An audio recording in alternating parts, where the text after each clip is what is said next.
Mm, Ok, ya estamos aquí y comenzamos a grabar el inicio del tercer episodio oficial de Atardecentes. Bienvenido Mauricio Liévano.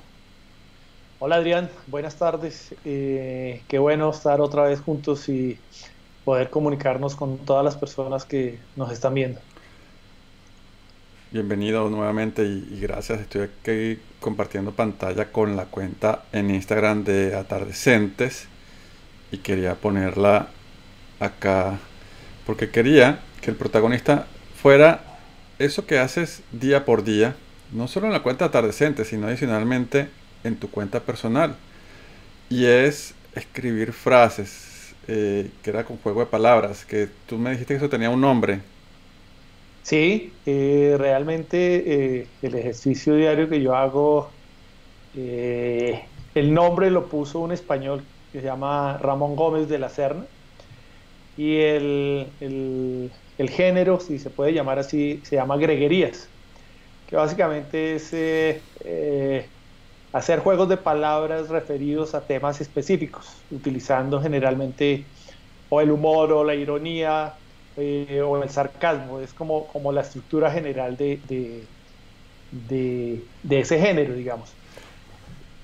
Me ha pasado varias veces contigo que algunas frases tuyas me generan otras y yo te las pongo. Yo me imagino que eso como crea una especie de debate y de ocurrencias en el otro también interesante.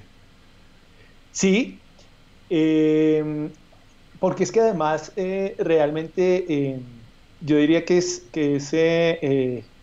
una cosa muy particular.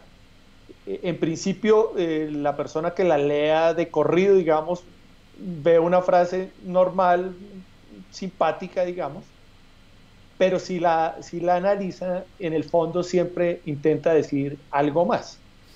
Bien sea, en el caso de la cuenta de atardecentes, digamos, el tema específico es un poco lo que nos pasa a todos, todo lo que tiene que ver con nuestra soledad, con nuestros miedos, con nuestros proyectos, con nuestras ideas.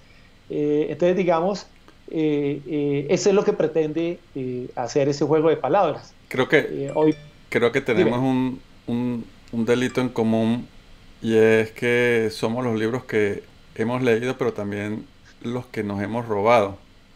Sí, es un dicho súper común y creo que eso es muy, muy aplicable en toda Latinoamérica, que no se sabe quién es más tonto, si el que presta un libro o un disco o el que lo devuelve. Entonces, a eso le apunta el género que yo lo denominé de otra manera y de alguna manera es la colección que lanzamos en la página de Atardecentes que se llama Mantras Vintage. Un mantra en la cultura hindú es una palabra que tenga poder, ¿sí? Y el vintage pues tiene que ver un poco con poner de moda lo que se supone ya pasó de moda. Entonces, los mantras vintage le apuntan a eso. Eso que tú dices de los libros, hoy puse algo así, algo como eh, la vejez embellece.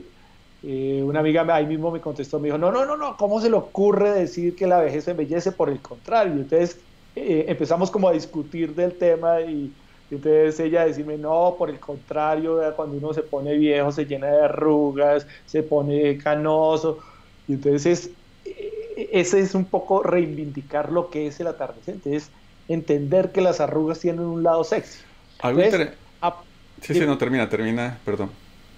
No, que a partir de las frases lo que pretendo es generar como un diálogo, un diálogo. Y chévere cuando la gente las entiende o cuando no las entiende y me dicen, oiga, pero ¿qué quiso decir acá? O esto que usted dijo no era.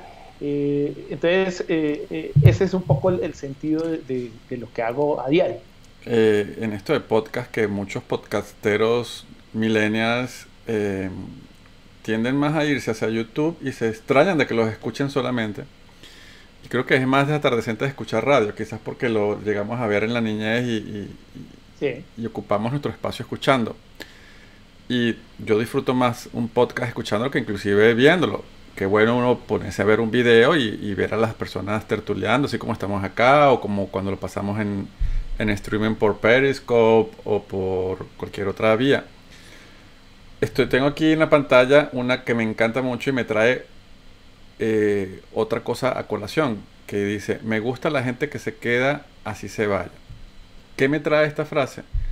De que las personas, quizás los atardecentes, comenzamos a cultivar los momentos y entendemos, como lo dijimos en el capítulo pasado, el significado de un abrazo, el significado de decir, de no procrastinar con los afectos, como tú muy bien lo dijiste la semana pasada, y de dar 100% en un momento dado.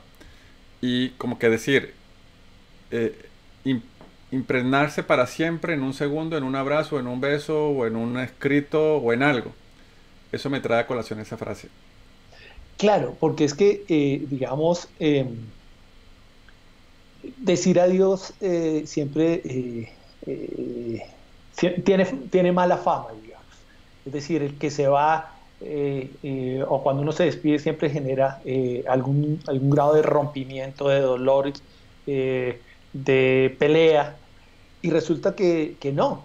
Yo creo que cada momento en la vida tiene un significado especial y lo que ayer fue bueno, hoy puede que no sea tan bueno, lo que no borra de ninguna manera lo que pasó. Entonces, cuando yo también aprendo a ir, cuando aprendo a llorar, cuando aprendo a perdonar, cuando aprendo a agradecer lo que recibí, de alguna manera estoy hablando bien de mí y de alguna manera me estoy sanando, si hubiera algo que sanar, ¿sí? Al final cada cual se va como puede, ¿sí? Unos se van tirando la puerta, otros se van despidiéndose, otros se van de buena manera, de mala manera. Cada cual da un poquito de lo que tiene en su corazón, ¿sí? Entonces, el sentido de esa frase es esa, venga, puedo decirte adiós hoy de lo que sea, de mi trabajo, de mi pareja, de mis hijos, de todo un poco de lo que hablamos siempre, pero de alguna manera si lo hicimos bien, siempre vas a estar ahí. ¿Mm?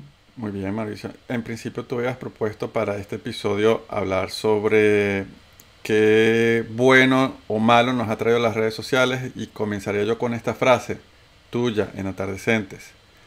En esta época de disfraces, bien podríamos quitarnos las máscaras. Muy oportuna. Todo eso, o sea, muchas de las frases y de lo que yo escribo, yo creo que a ti te suenan conocidos porque son charlas que hemos tenido en medio de un café o en medio de una cerveza o a través de este mundo digital o de los textos que hacemos. Y ese tema de cómo nos cambió el mundo digital siempre ha estado presente en lo que hablamos. Eh, no, yo diría que no se trata de decir que todo tiempo pasado fue mejor. Todo tiempo pasado fue distinto. Ujú. Eh, hoy hice un podcast que un poco decía que cuando en mi caso, por ejemplo, eh, cuando era niño, lo único que me bastaba para ser feliz era el olor a pomarrosa, que no sé si conozcas esa fruta Oh, muy, por supuesto. muy colombiana que cada día es más difícil de conseguir. Y a mí me quedó grabado ese olor porque mi Y ese mamá, sabor y ese como es un olor a rosas a y es una rosas, fragancia.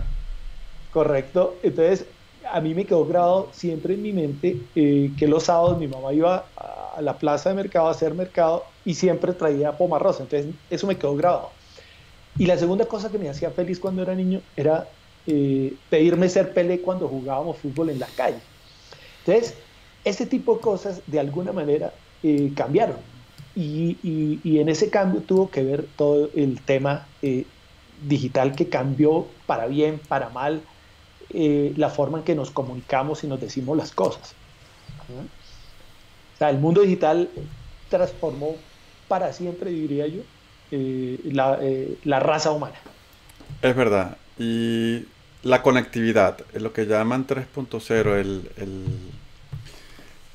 el anywhere en cualquier lado, anytime en cualquier momento, any device, cualquier dispositivo. Con el Internet de las cosas, con la transformación digital, hemos, sí, pavimentado digitalmente 1 millón de posibilidades que están a favor nuestro, pero también que podrían jugar en contra.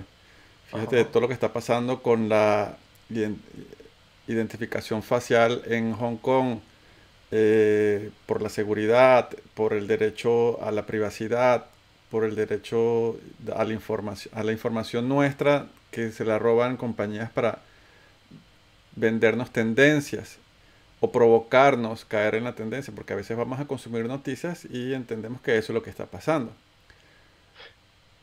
Claro, y entonces ahí es donde empiezan a surgir las preguntas que son preguntas que a la larga no tienen respuesta. Y es, claro, si bien lo digital y todo el tema de las redes sociales nos han puesto a la mano a un sinfín de personas que en la vida veremos, pero que de alguna manera están ahí.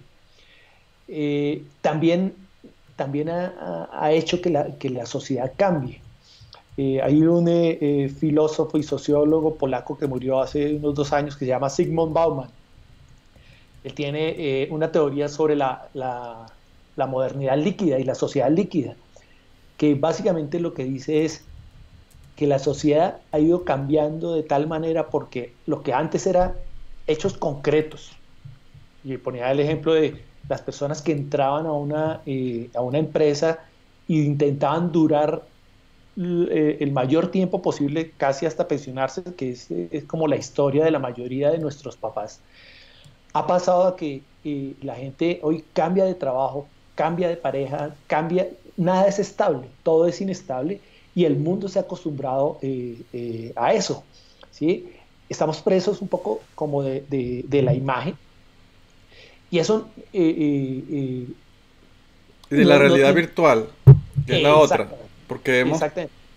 hemos invertido en activos digitales que sí es bueno, están allí, los tenemos, tú tienes una cuenta en Instagram que se llama Atardecentes, un atardecentes.com, una serie de podcast. Imagínate una tormenta solar que viniera más fuerte de lo que haya pasado en la historia y arrasa con todo el sistema radiofónico, radioeléctrico. Y se apagan todo lo que teníamos como activos digitales. Que pudiese Sí, pasar. No sí. sé hasta qué es tan apocalíptico o ciencia ficción, pero nos estarán haciendo un daño o un favor y es un debate interesante porque hay otros caminos que hemos descuidado, como el escucharse a sí mismo, como el entenderse, como el encontrarse con el otro, como el escribir, como el... ¿Dónde está ese balance entre una cosa y la otra? Y yo hace poco escribí algo así como que la única forma real de que las familias vuelvan al diálogo es cuando se va la luz, ¿sí? Y entonces, Bueno, nos pasaba a nosotros de pequeños cuando se iba la luz y no podíamos tener la televisión enfrente. Porque correcto. fuimos los hijos que fuimos criados por la televisión. Y hoy, digamos, uno, cuando no le escriben, uno no sabe si se acabó el amor o se acabó el plan de datos, o se dañó el wifi, ¿sí? Pero entonces, el punto es, y la pregunta sería es, claro, se le critica a las redes sociales y siempre se le ha cargado como el estigma. Yo mismo he sido un crítico como del tema, un poco de la banalidad y la superficialidad. Pero entonces la pregunta sería, ¿lo banal y lo superficial son las redes sociales o al contrario? La banalidad y la superficialidad está en la sociedad misma, en lo que vivimos hoy, y eso se hace evidente en cada cosa que hagamos en cualquiera de las redes sociales. Y en el uso y el abuso. Fíjate que una frase que me encanta mucho, que siempre hago que me la recuerden, es que, eh, por ejemplo, ser padre es una carrera que nos ponen a ejercer sin haberla estudiado. Así, Sí, asimismo, el pensamiento crítico o el criterio o la capacidad de entender tanta información que se genera. Hoy por hoy, que los millennials, la, la otra cara de los atardecentes somos nosotros, los millennials son todas esas generaciones que vienen por debajo de nosotros. Ellos están haciendo activismo, lo que está pasando hoy por hoy en toda Latinoamérica y en el mundo entero, porque es que diga cualquier ciudad y ahí está pasando algo, ¿no? ujú, A nivel de política, a nivel de activismo, a nivel de ideología, a nivel de cambio climático, de religiones o de lo que sea, es, es como, aún fijando posición, ser capaces de saber que no todo es blanco o negro, que hay polaridades, que hay diferentes aristas, matices y enfoques sobre Sí, algo. Y que hoy por hoy se ve reflejado en las redes sociales por medio de la agresividad y la gente se tira muy duro y tira a matarse y a destruirse y a anularse, a descalificarse y que busquen que te borren tu cuenta es como buscar matarte, callarte. sí, pero volvemos un poco a lo mismo, Adrián. Digamos, ese odio que para mí, digamos, se ve reflejado, por ejemplo, en Twitter. Twitter, yo era muy activo y me retiré porque un poco me aburrí como de la dinámica propia de Twitter. Y hoy soy como un boyerista de Twitter, escribo poco, leo mucho. Eh, y claro, uno ve eso que tú dices, que un poco la agresividad, un poco la violencia, pero volvemos a la pregunta y es, ¿lo violento son los mensajes de Twitter o lo violento es la sociedad misma? ¿O no será que la sociedad siempre ha sido igual, sino que ahora hay más gente que tiene voz y entonces tiene capacidad de responder? La historia de la humanidad siempre ha sido la de la violencia, del hombre que intenta comerse al hombre mismo. Y entonces, cuando yo no estoy de acuerdo o tú no estás de acuerdo con lo que yo pienso, de alguna manera lo que busco, y esa es la historia de la humanidad, busco o que tú pienses de la manera que yo pienso por la fuerza o simplemente ignorándote o simplemente borrándote del mapa. Entonces eso siempre ha pasado. Lo que pasa es que ahora tenemos, digamos, una herramienta que es mucho más visible y que está todos los días presente en nuestra vida. El hecho de los dispositivos móviles, pues simplemente ahora los cargo conmigo en mi bolsillo. Cuando voy en el Transmilenio, en el carro, caminando, lo estoy viendo, lo estoy viendo. Y es cada día más la gente caminando y escribiendo. Entonces, es un poco Y el ese, término tú que eres hemos usado los dos, perdón, de la generación de los dedos parlantes. la ¿Sí? generación de los dedos parlantes, me encanta eso. Tú como periodista, como profesor, como persona que estaba en la industria, que ha formado a otros y tiene colegas y que está, ¿entiende? Hubo un debate hace 5 años que se apagó y creo que se apagó porque era, no podía hacerse nada y era el tema del ciudadano que informa, del infociudadano, del ciudadano que es capaz de agarrar una cámara y hacer un reportaje a- de buena o mala manera, pero fue el que lo hizo, ¿no? Sí, O el que tomó la foto que apareció en la revista Time o en el New York Times o en cualquier otra videito corto en cualquier cadena de televisión o que algo fue grabado y lo vieron 5.000 millones de personas. sí, Entonces ese debate que hubo entre, es que el periodismo solo pueden ejercerlo tal, yo me metí en el debate y decía, ya va, el ciudadano puede informar, el sí. ciudadano puede documentar, el ciudadano puede entendiendo también la otra línea delgada del fake news y de la mentira y de la mala utilización del lenguaje y todo este tipo de cosas. Pero es una realidad que ya no es debate, sino que ya es una realidad como una montaña, como no se puede tapar el sol con el dedo. Y es la capacidad de cada persona de, con ese dispositivo que cargas para arriba y para abajo, poder eh, ser un conector y una puerta abierta y una ventana para todo el mundo. Ese debate que tú nombras, yo creo que es un debate que permanece, digamos, en la universidad. Mi posición frente al tema es que tías chismosas siempre ha habido, siempre. La señora que está en la ventana y ve el atraco en el parque siempre ha existido, siempre. Pero, y que es un poco lo que pasa hoy en Twitter o en cualquiera de las redes. Yo estoy por la calle, voy con mi celular, grabo y subo. Pero de alguna manera el quehacer profesional del periodista o del comunicador sí debe marcar una diferencia frente a esa tía chismosa, en el sentido de que cuando yo soy un profesional de la información, pues sí, puede ser el mismo atraco en el mismo parque a la misma hora que ve mi tía chismosa, pero yo lo debo informar de una manera diferente, porque debo darle un contexto, debo darle un trasfondo a la historia, debo hacer visible a las víctimas, debo entender en qué situación se da ese tipo de hechos.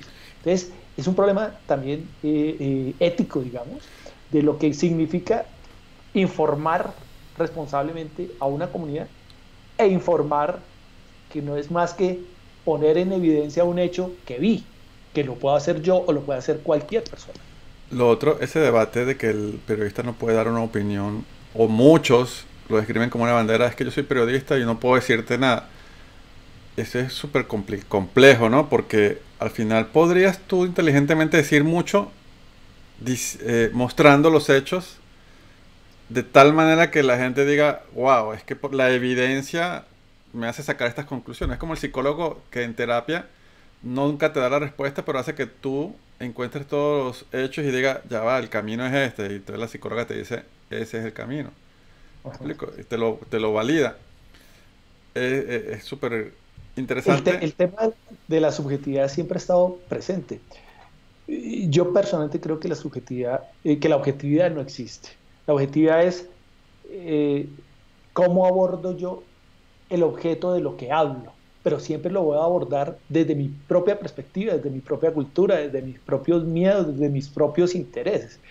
Eh, yo no creo en la subjetividad, en la objetividad, perdón, creo en la subjetividad, pero la subjetividad que es capaz de balancear y dar un contexto, partiendo siempre de la base que ese contexto de alguna manera lo hago también de una manera subjetiva.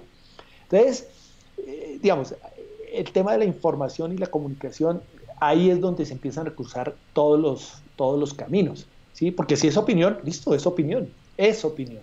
Entonces, lo que yo debo hacer es construir un argumento lo suficientemente sólido como para que la gente entienda y diga, ve, esta persona tiene, me gusta lo que piensa, me parece que es por acá o me parece que no es por acá también. O el que hace periodismo de investigación, él quizá no tenga una opinión, pero tiene una suposición, ¿no? O tiene un olfato que te hace decir, hay que desenterrar porque algo me dice que aquí voy a descubrir una cantidad de cosas interesantes o polémicas a cualquier orden. Ujú. Dentro de ese Yo, margen, yo perso- sí. Perdóname, sobre ese tema, por ejemplo, yo digo, en nuestros medios, en Colombia, por ejemplo, tú ves cualquier noticiero y tú sabes prácticamente qué Mm. va a pasar. Sabes qué va a pasar. Sabes que uno de los noticieros va a construir todo su relato a partir de las cámaras de seguridad o de un supermercado o de la policía. Otro va a construir un relato a partir de una posición política determinada, pero son demasiado predecibles, ¿sí? Yo personalmente creo que en la universidad a uno le enseñan que la noticia está afuera, y entonces son cosas que rompen la cotidianidad. Yo personalmente creo, y ese ha sido un punto de debate con mis alumnos, yo personalmente creo que la noticia está a partir de los ojos que ven lo que pasa. Porque el hecho que se muera el Papa, por poner un ejemplo, o se muera cualquier persona, pues ese es un hecho, no hay forma de rebatirlo, se murió, pero la forma como yo lo cuente, como yo lo aborde, ahí es donde yo puedo generar una versión diferente de los hechos, que es lo que en las universidades llaman noticia.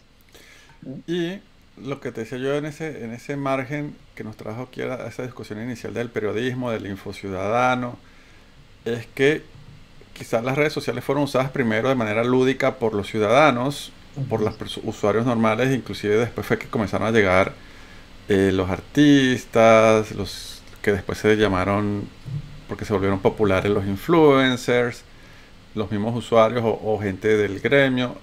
Después llegaron los periodistas, por supuesto, los tecnólogos, la gente a la vanguardia de la innovación. Pero los que han llegado de último relativamente y que no terminan de entender esto son los políticos y no, sin ánimo de meternos en política, o más que no queramos, es que no nos dejamos ya doblegar por el pensamiento político como Ujú. buenos atardecentes. Pues podemos ser muy críticos, pero ya igualito lo observamos como que esto no me va a quitar, no me va a gastar más energía ni más tiempo. Sí, Es el hecho sí, de claro. que llegan con un lenguaje acartonado que aprendieron en el curso de media training para hablar frente a una cámara, para el lenguaje gestual, cómo muevo las manos y cómo soy enfático y cómo manejo mi discurso.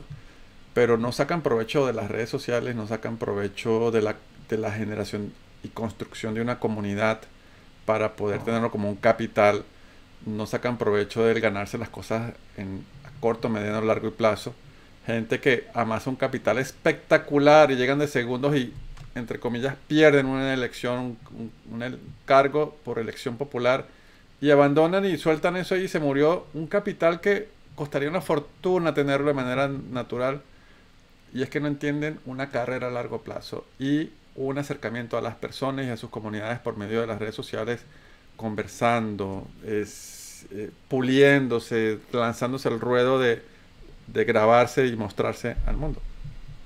Yo creo, Adrián, que en el tema de las redes sociales y en general, en la comunicación, yo creo que también hay que ser bastante crítico con la forma como consumimos esos contenidos.